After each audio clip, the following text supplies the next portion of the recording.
ধর্মগুরু নাম কি? চিন্ময়। নাম কি? চিন্ময়। চিন্ময়কে যখন গ্রেপ্তার করা হলো, চিন্ময়কে কিন্তু কোনো ধর্মীয় কারণে গ্রেপ্তার করা হয়নি। সে রাষ্ট্রদ্রোহী বক্তব্য রেখেছিল। কি করেছিল? রাষ্ট্রদ্রোহী, বাংলাদেশের বিরুদ্ধে সে বক্তব্য রেখেছে, বাংলাদেশের সার্বভৌমত্ব স্বাধীনতার বিরুদ্ধে সে বক্তব্য রেখেছে। এই কারণে তার বিরুদ্ধে রাষ্ট্রদ্রোহী মামলা হয়েছে, এই জন্য তাকে গ্রেপ্তার করা হয়েছে। ঠিক কিনা বলেন?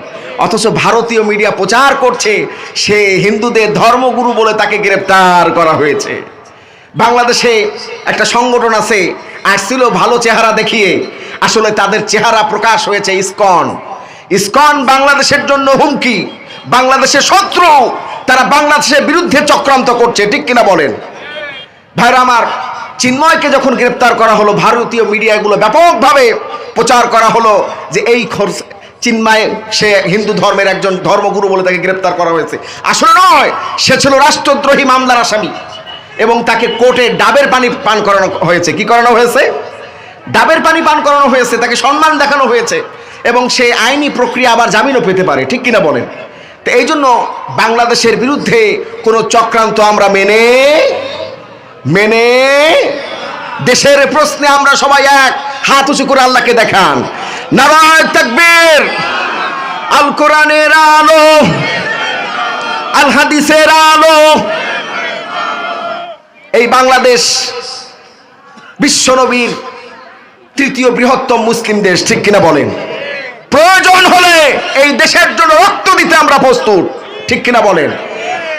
16 কোটি জনগণ, তারা 16 কোটি সেনাবাহিনীর সদস্য হয়ে যাবে বাংলাদেশের সার্বভৌমত্ব রক্ষা করার জন্য। আমরা কারো রক্তচক্ষুকে ভয় পাই না। ঠিক কিনা বলেন? আমরা একমাত্র কাকে ভয় পাই? আমরা একমাত্র কাকে প্রভু মানি? আমরা কোনো বিদেশি শক্তিকে, কোনো প্রতিবেশী রাষ্ট্রকে আমরা প্রভু মানতে রাজি নই। তারা প্রতিবেশীর মতোই থাকবে। ঠিক কিনা বলেন? ভাইরা আমার, আমি আর এই বিষয়ে যেতে চাই না, মূল আলোচনায় যেতে চাই। আজকে আমার আলোচ্য বিষয় হলো পিতামাতার খেদমত। পিতামাতার খেদমত শুনতে রাজি আছেন তো ইনশাআল্লাহ? এখানে অনেক পিতামাতা উপস্থিত আছেন আলহামদুলিল্লাহ। মহিলা প্যান্ডরে সুই ফেলানোর জায়গা নেই, তিল ফেলানোর জায়গা নেই, বলেন সুবহানাল্লাহ। তো এই জন্য মা বোনদের উদ্দেশ্যে কিছু কথা বলার তো অবশ্যই প্রয়োজন। ঠিক কিনা বলেন?